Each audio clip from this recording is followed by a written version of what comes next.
You know, if your friends and family and coworkers always seem to be dining out, going to parties, taking exotic vacations, and maybe even paying for a $2,000 Taylor Swift ticket, it can seem like everyone has more money to spend than you do.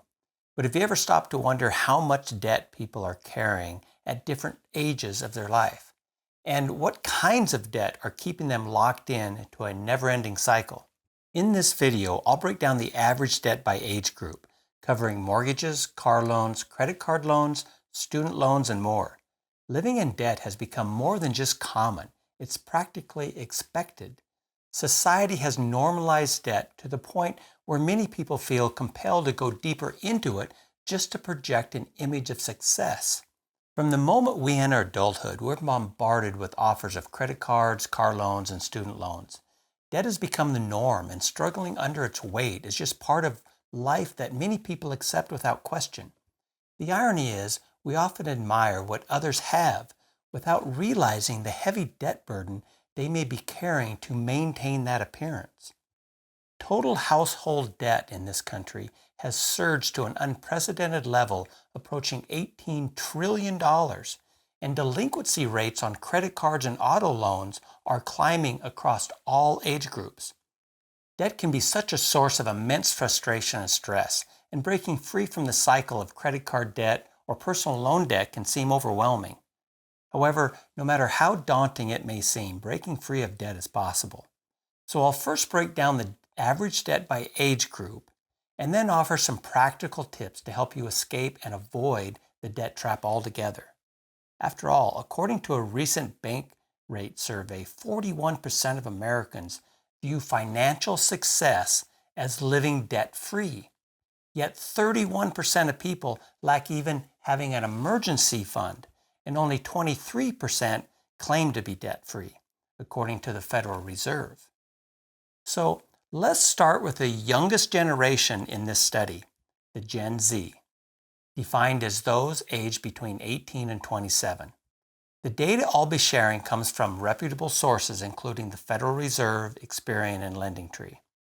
97% of the Gen Z generation born between 1997 and 2012 are already carrying some form of debt.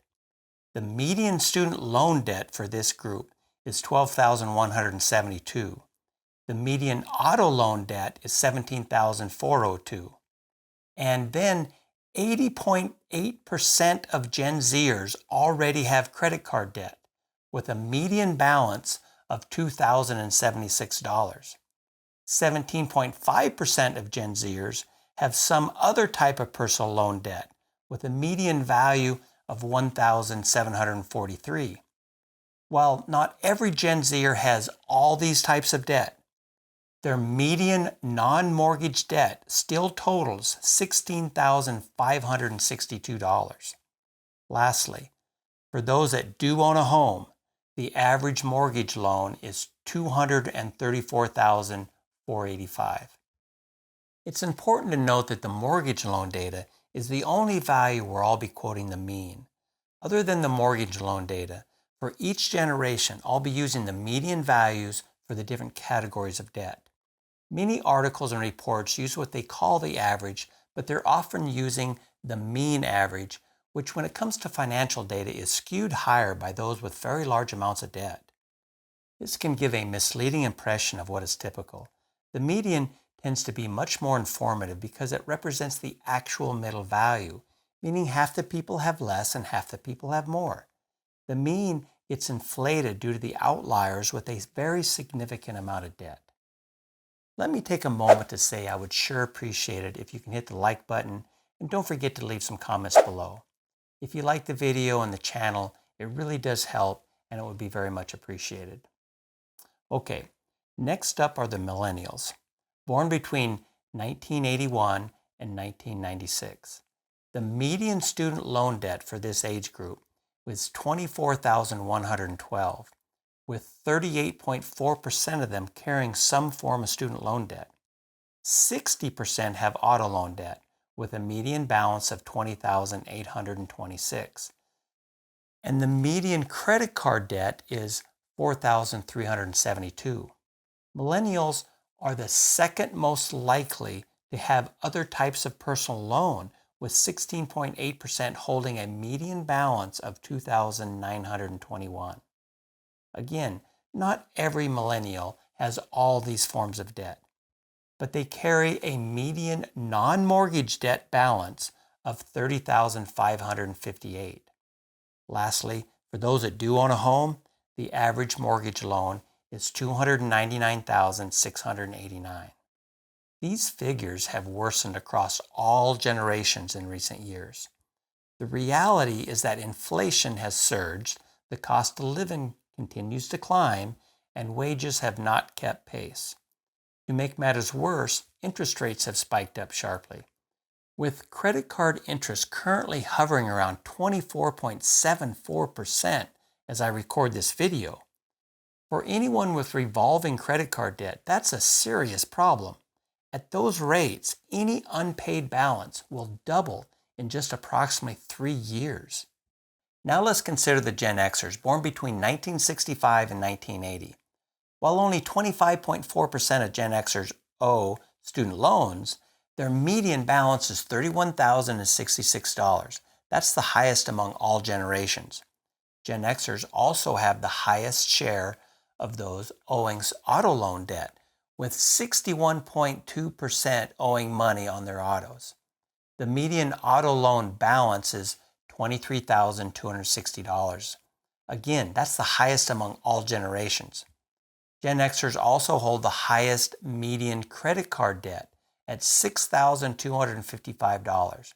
When it comes to personal loan debt, 14.5% of Gen Xers have a balance, with a median amount owed of $5,063.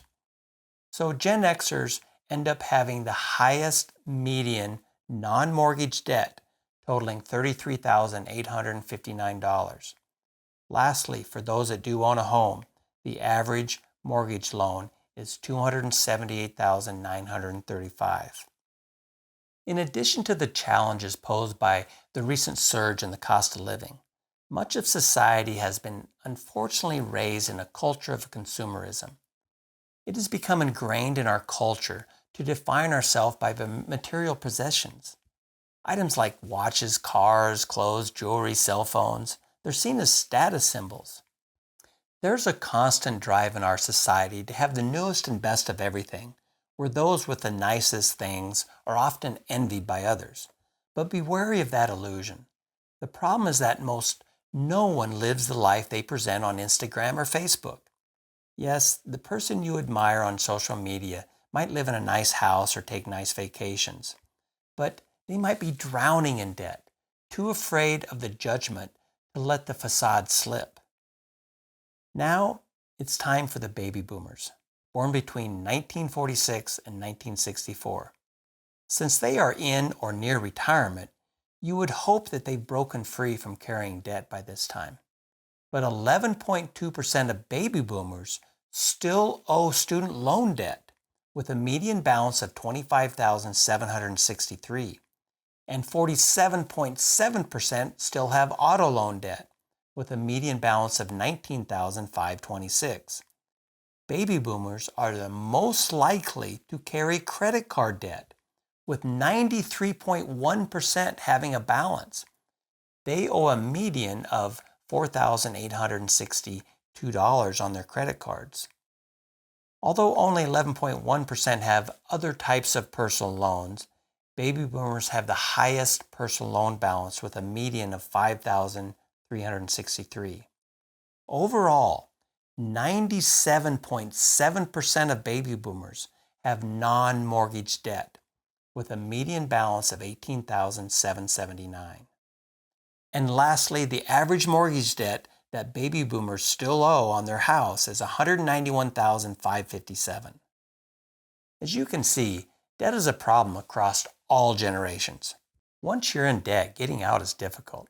It requires sacrificing some things you enjoy, maybe cutting out some vacations or dining out, maybe a new car. To pay off debt, you have to trim some part of your budget, which often means facing some discomfort and practicing some self-discipline. For many, it's easier to keep spending money they don't have and put off dealing with the debt until later.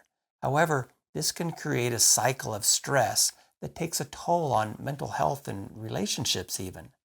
In fact, in a recent Forbes survey, they found that 86% of people experienced debt-related stress said that it was hurting their relationships, and 55% reported a loss of trust between themselves and their loved ones.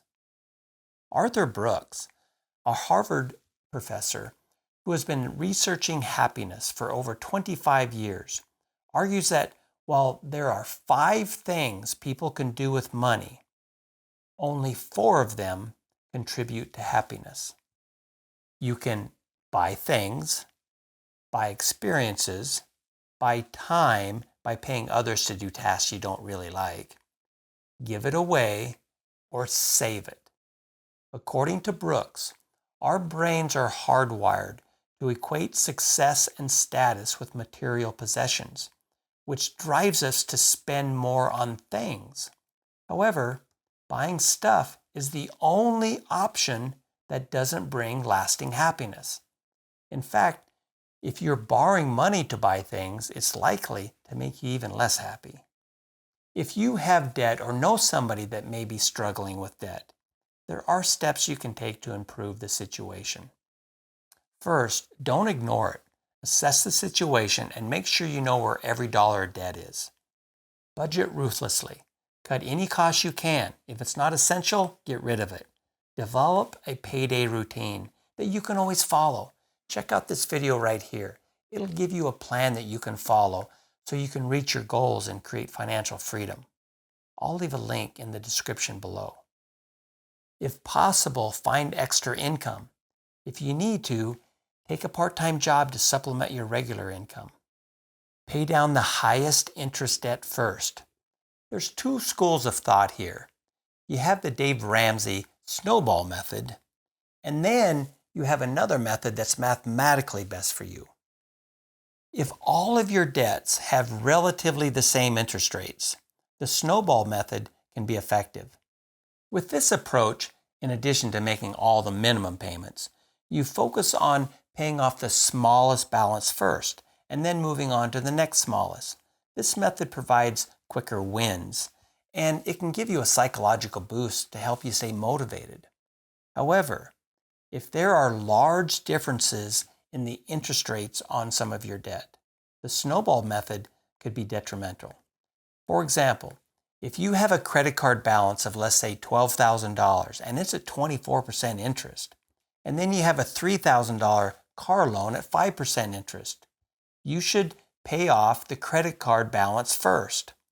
As mentioned earlier, any balance that's at 24% interest will double in just roughly 3 years.